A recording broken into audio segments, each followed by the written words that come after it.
രവി സാറിന്റെ വൈഫല്ലേ? അതെ. മാഡം, രവി സാറിന് ഇവിടെ പോയിരിക്കുക. ഒരു പ്രധാനപ്പെട്ട ഫയൽ ഇതുവരെ പോയിട്ടില്ല. റിപ്പോർട്ട് ഉടനെ ചെന്നില്ലെങ്കിൽ അത് മൊത്തത്തിൽ ഈ ഓഫീസിനെ ബാധിക്കും.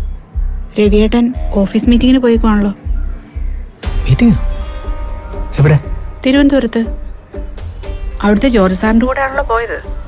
പ്രേമ പറഞ്ഞ ഫയലിന്റെ മീറ്റിങ്ങിന്. പിന്നെന്താ ഇപ്പൊ ഇങ്ങനെ സംസാരിക്കുന്നേ? മാഡം, ഞാനേ ഈ സബ് ഓഫീസിൽ നിന്നാണ് വിളിക്കുന്നത്. അതാണ് എനിക്ക് ഈ മീറ്റിങ്ങിന്റെ കാര്യം അറിയാത്തത്. ഇന്നലെ രാവിലെ പോയതല്ലേ, ഞാനും കുറെ തവണ വിളിച്ചു, പക്ഷെ എടുത്തിട്ടില്ലെന്നേ. മീറ്റിംഗ് ആയതുകൊണ്ട് ഫോൺ എടുക്കാൻ പാടില്ല എന്നൊക്കെ പറഞ്ഞിരുന്നു.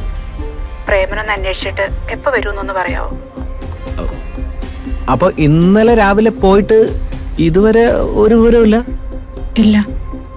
ഓക്കെ, ശരി മാഡം, ഞാൻ വിശദമായിട്ടൊന്ന് അന്വേഷിച്ചിട്ട് മാഡത്തിനെ അങ്ങോട്ട് വിളിക്കാം.